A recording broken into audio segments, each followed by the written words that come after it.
I like the air. I'm an air quote guy.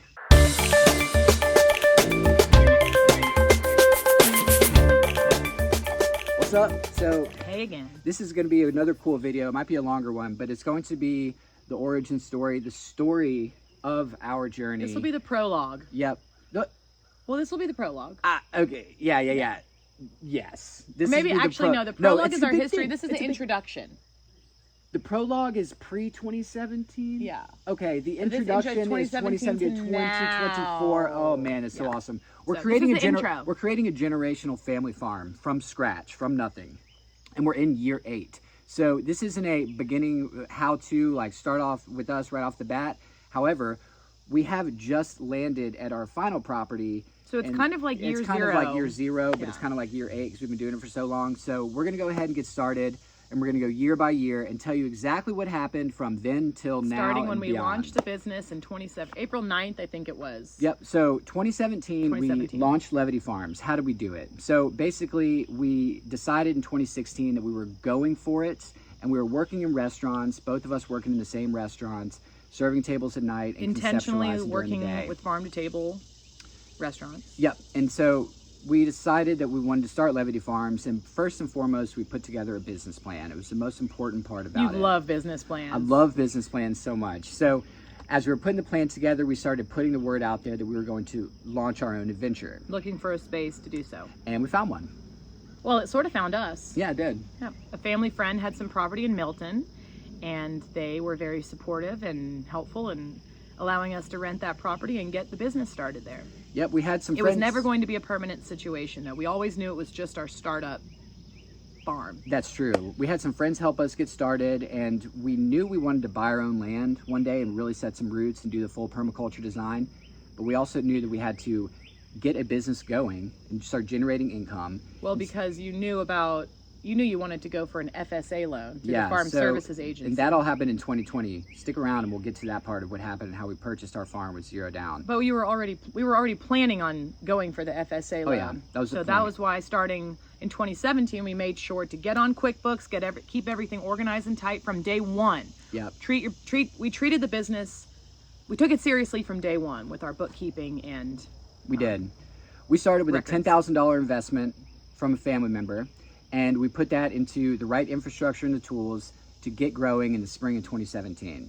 We did a really rough greenhouse made out of PVC and a really rough cat tunnel. It was cute. And we took that BCS and we just started flipping beds and just started getting compost out there, and we started planting seeds, and we just started making mistake after mistake after mistake. I think our first season we thought we're going to grow. We knew we wanted to grow for chefs, and I think our first time we thought we're going to grow super unique produce that's really specialty and niche. So I think we planted half the field in like celtuce and the other half in some bok choy. Bok choy. Yeah, we had like thousands of bok choy and like all this celtuce. But we didn't have any markets. We didn't have any chefs. You can't bring celtuce and bok choy to a farmer's market. I tell you though, the chefs we did bring it to at the very beginning, we walked right into the back door. We wowed them. And we made sure we were packaged really nice from the delivery, and we said, "This is what we're doing," and they said, "Yes." They said, "Who are you again? What's your name? Awesome. Come on." And those chefs we still work with today, they're amazing people. We love them. They're some of the best chefs in the country. They are. So that's 2017. So moving into 2018, it was our first full year, right? Well, it's not in quotes. It really was our first full year. I like the air. I'm an air quote guy. You know? Oops. Oops. But basically, 2018 was amazing. Let me reverse real quick. In 2017, our first year, we did $30,000 in vegetable sales. In 2018, we did $60,000. So things were moving in the right direction. Remember our first farmer's market? We set up at Pont City Market, farmer's market, and we sold like $120. And at the end of the market, we were like, yes, we're doing it. We did it. Great market. We had a fatty hundo. That was amazing. Our first 100. You always spend it on gas. Yeah. To get home. I think we spent it on gas and a cooler or something. So yeah, 2018 was great. We were just rolling with the movement, rolling with the systems, and getting the name out there. Got married. And then at the end, then at the end of the 2018, we got married. It was awesome. It was like the best wedding ever. It was so fun. It was super fun. It was a big party. We had a blast with it. Then 2019. Then 2019 came into year 3, right? So we knew that we were going to farm for 3 full years so we could get 3 full years of tax returns so that we could use that as an application. Schedule F tax returns. Yeah. If your taxes show that you've managed a farm for minimum 3 years. Out of the past 10. Out of the past 10, then you can qualify for a 0 down farm service agency ownership loan that you can use to purchase property. For new and beginning farmers. I think they just They raised the age of a young farmer to anyone below 40 now. Oh, it was 35. Now it's 40. So they're just getting older. So you just got 5 more years. Yeah, so that's a whole nother story. So I will say the FSA, the Farm Service Agency agents that we've worked with throughout the years have been amazing. So helpful. There is this huge pot of money in the that the Farm Services Agency has access to, and they want to get it out there to farmers, to people who are going to use it to start farms and build farms and grow responsibly raised food for the community. All it takes, and I'm going to go back to this all the time, is a business plan. Business plan, good records. Cut and dry. Yep. Good records. That's so right. It's so important. Do yourself a favor and take your accounting seriously from day one. Yeah. Nothing is worse. Well, maybe things are worse, but it is not fun to go a few years into a business and have to look back and try to figure out where all the money was moving back and forth. Yeah. Get it tight right off the bat. You'll be good to go. And you know what? There's enough people out there trying to find this type of produce. So, you know, and even people who are looking for some inspiration, this is it. Maybe we'll make some videos on building markets and finding the people. Yeah, that'll be cool. And selling to chefs and how we do it. Yeah. How it works. So 2019 rounded out. We had our first child. That year, October, doesn't matter what month. October that year, and everything was good. Life was crazy. We're gonna make a point not to go into too much detail about our kids, which is going to be difficult because they are the most important reason why we do anything and everything. And we actually started this farm before we were married, before we had kids, because we knew that we wanted to get married and have kids. And so we went ahead and we flipped the script. See, oftentimes people will say, "Okay, let's have kids." Okay. Or they say, I've got my life and my career, now how can we fit kids into this? Well, we knew from the beginning it was all going to be about family and kids, and so we decided, how can we build a life around the children? Yep. And we decided farming was a way to do that. Yeah, raising kids on the farm is the absolute best. And the absolute hardest thing. Nothing is harder. Yeah. Nothing is harder, but nothing's better. Nothing's better. So. Yeah, it's insane. Anyway, I just crazy. kind of side noted that because it's important to acknowledge that we believe the kids have no place on YouTube. Yeah. So they will never be in our videos. We're gonna have to probably remind ourselves not to use too much detail and talk about them too much like I'm doing right now, because I'm doing it right now. So remind me. Tell me to stop. Okay. All right, so here we are, 2020 rolls around, boom. What do? First thing in January is we go to the tax lady and we say, let's do our tax on January 20th and get this ball rolling so that we can start looking for land and start applying through the Farm Service Agency. So we would grow throughout the season on the fields, and then over the winter time there was still food to be grown and sown and harvested, but that was kind of when we would sort of do our land shopping. And we found a couple places throughout the years that we were interested in, but in 2020 in February we were at a Georgia Organics conference in Athens, and while we were in Athens we did a quick little search of an hour radius because we had never checked that area for land, and we found Morgan County. Found this awesome farm. We found this amazing farm with amazing neighbors in Madison, and the price was right, and our books lined up, and the FSA was super helpful and amazing, and we scooted on in there. It'd be nice if we could just say we scooted on in there, but I think we forgot about a little thing called COVID. Oh my God, that's Everything true. changed. Okay, so in February we found the property. Early March we began the paperwork to make the purchase, and then we applied. Yeah, we put in the application. But then mid-March. It was 4 days after we put in the application. The world shut down. Yeah, the world shut down. The whole world shut down. And at that time, markets hadn't started yet, so we were selling produce just to chefs, but all the restaurants closed for 2 weeks. Yeah. And I don't know if you realize this, but most farmers don't make a salary.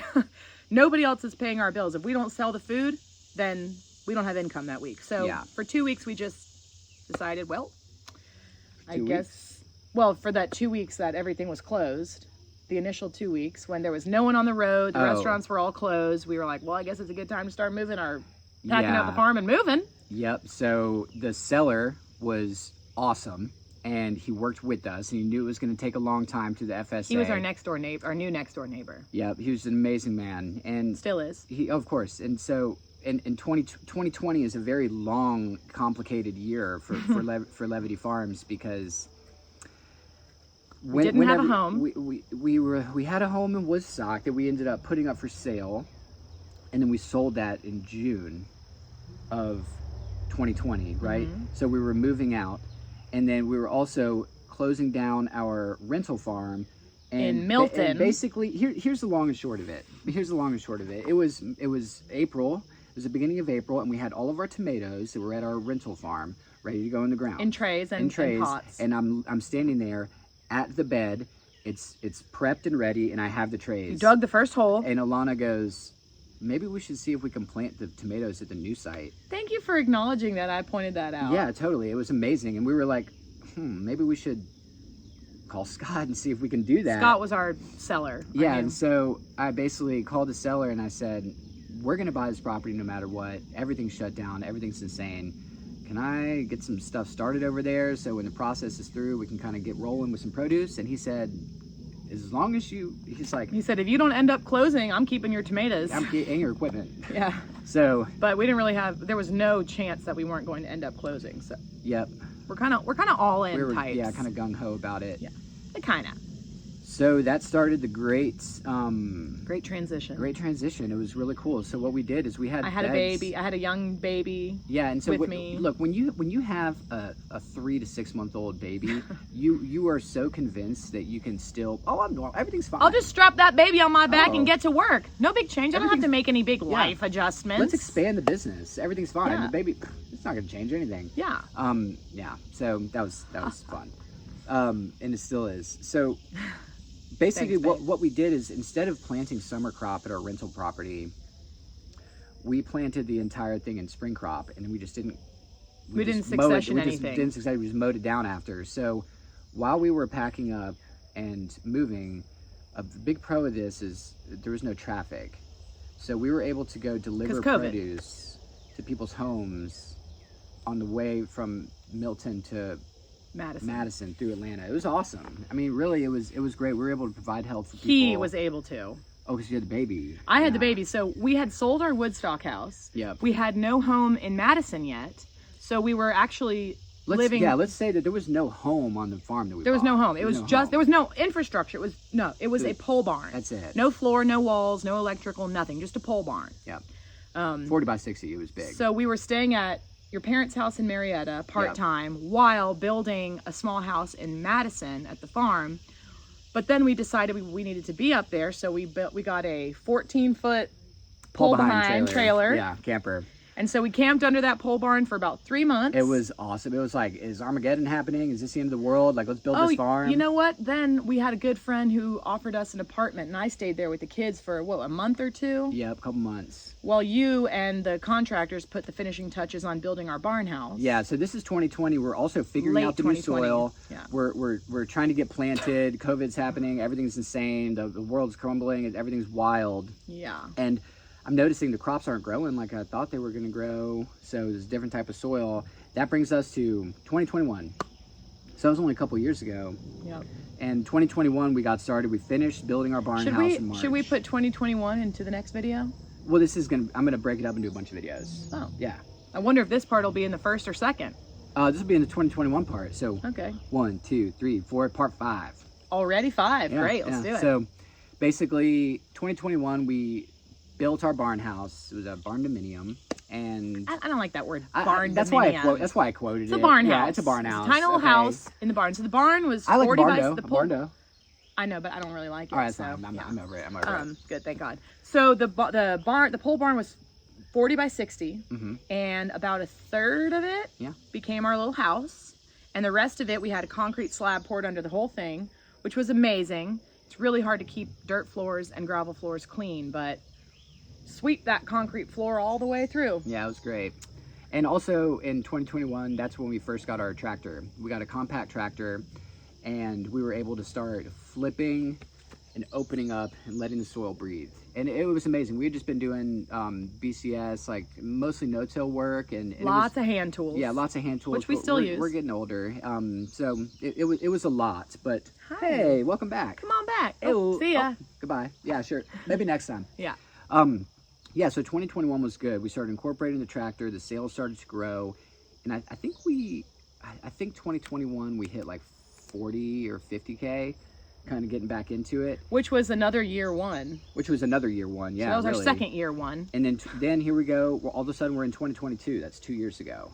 2022, we're starting out strong, right? Well, also in 2021, we decided, let's have another should we have another kid? Yeah, let's just spice things up a bit. Yeah. So rolling in 2022, pregnant, and I have to say this, the due date is right around the most important date in spring, when it's like spring, like let's go. Yeah. And so it was awesome. We actually planned that on purpose. Yeah, we did. So baby, I'm just gonna say it. 2022 was so unbelievably hard. It was so hard. It was comically difficult. Excuse me for just a moment. Yep. Okay, so 2022, we're gonna start there, and it was a comically difficult year. I mean, so we were pregnant going into it, and we had our second child at like the beginning of, it was like springtime peak moment. Peak spring. So that we knew 2022 was going to be tough, but man, not only we're dealing with 2 children, but the weather that year was just insane. Big drought year. That's a whole other thing that we can kind of go into. Hot, dry. It was a tough one. So 2022, drought, heat, it was a wild one, and it about broke me. It broke me.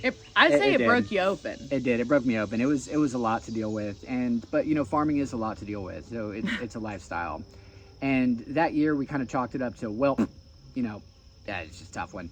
Then you know what happened at the end of 2022? We had the deepest polar plunge. Oh my God. Ever. It basically froze the entire field, and then everything just melted and turned to mush. Yeah, it was not good. But I will say, despite the severity of the freeze and the loss, usually when we overwinter, we sort of take our time flipping the plots for spring because we're still picking and harvesting. But what happened that year was, since everything got wiped out right around Christmas. Oh, wasn't that when our well pump froze and we couldn't stay at the house? Yeah, and it was Christmas. It was Merry Christmas. Merry Christmas. That was so wild. But because we lost actually everything in the field, got a really early start on spring the next year. Yep. I was working restaurants. If things get hairy with the field, I'll jump in and serve some tables. I love restaurants and chefs. It's fun. So that's fun. So 2023 going into it, we were like, we're going to give it our all. This is going to be our year. It's our 3rd year. It takes 3 years to get a farm really revving up. So we said, let's go. And 2023 was so awesome. Okay. By June, we had hit our highest sales that we had ever hit in a full year. So things were going great. Mm-hmm. We were really excited and everything was going good. And then towards the end of 2023, we got wind of a certain piece of property that we had known about since we started farming was going up for sale. Well, hold on a second. So we always knew that we wanted to end up in the North Georgia mountains. We always knew. We thought maybe we'll buy a second home there one day.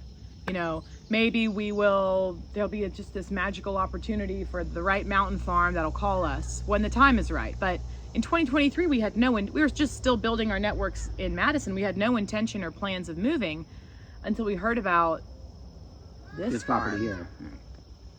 Let's take a little pause. Pause for a moment. Okay, so I'm back. It's just going to be me to talk about 2024 and moving from 2023 into this new piece of property. We are a small farming family. We raise our family on the farm, and that was a choice. It's the intention, and it's really a big experiment because there's not a lot of models out there that we can really look at to see how this actually works without like secondary income. Okay, so Alana is a full-time mother for the children, and it's been a big transition for our farm, and it's been like a 5-year transition. So she still gets out and she can still do things, but it's really difficult for her to give her full-time work. So that's made me have to work harder in a sense, which is okay, but it's also, I have to learn how to work with employees and work with people who are working with the farm more. So it puts me in more of a managerial position instead of hands in the field. But I like both of them. So basically, let's go from how 2023 went into 2024. We got wind that this very special farm was going up for sale, and this particular farm that we moved to here in North Georgia was once farmed by a man named Hugh Lovell, who wrote 2 books, A Biodynamic Farm and Quantum Agriculture. So he passed away in 2020, but this dude was awesome. He was he was a chemist, and he was real into the soil and the ether and the atmosphere of the farm, utilizing all biodynamic practices in these fields here. So a lot of what we're learning about this style of agriculture was written inside of the cabin that we purchased. So it's a fun and it's exciting thing. So we're still learning a lot about it. So we ended up putting our Madison farm up for sale on October 15th of 2023, and we put in an application through the Farm Service Agency to purchase this farm on the same day. So things got very amorphous and just kind of the day-to-day thing of like what's gonna happen. Well, the Madison farm, it got crazy when we listed it. I mean, we had 18 showings and we had 4 offers within 12 days. It was a wild ride. It was insane. And the awesome thing is we actually sold our farm to a young farming collective, which was great. The whole thing worked out just fantastic. It was really fun, and it was a really good transition, and it was exciting for everyone involved. And so basically, I got a couple pods dropped at the old site, filled them up, and got them shipped and dropped here at the new site. And the seller was so awesome with us. They've become close friends. Everyone involved was just really cool and hospitable, and it was just really beautiful, synchronistic experience. I mean, really. And this is a cool side note of it. On October 5th of 2023, me and Alana were sitting outside, and it was the nighttime, and we were talking. We were like, oh my gosh, should we do this? Should we sell this farm and try to purchase this one? And then we saw this shooting star. It was like, it's like 8 seconds. It was like, Alana, look, we like stood up, like, oh my God, the whole sky lit up. I mean, it was a sign it was a sign. We were like, okay, we're listening. We love synchronicity. We love mysticism. We love spirituality and the flower of life and all these things, and just plant consciousness, and all this started to come together. Basically, the book that got us started in this whole journey, if you remember from the beginning of this video, is The Secret Life of Plants. It was written by this guy, Christopher Bird, who lived next door. He wrote The Secrets of the Soil, this place called the Bird's Nest. It's amazing. This place they did biodynamics conferences here. The property here that we bought, it used to be the Union Agricultural Institute. So we're picking up some pieces and putting it back together and kind of adding our Levity flair to it, and it is fun. We closed on the property in January 28th of this year, so we've been here for 5-6 months now, and sales are going great. We got the fields full. We had some help getting out here, getting set up. We had to get the place kind of tamed and under a certain control, and can't control nature, but you know, you can work with it and balance with it. So far so good. And I guess this is our story up till now. So where does it go from here? We're just getting started again. We're at year 1, but year 8. So we can share a lot of information. We can talk about a lot of things that helped us, that did work, that didn't work, how we moved a farm. If you got any questions, really, I mean, there's a lot to this story. We're happy to go over all of it. We can make some videos if there's any questions out here. So there's a lot more to come, because we've got a lot of cool ideas. We're working with some chefs. We're gonna do some dinners out here. And I'm gonna make some cool videos about how to farm, what to farm, who to farm, when to farm, all these fun things. It's gonna be a blast. So thanks for tuning in, thanks for watching the song, and here comes what's next.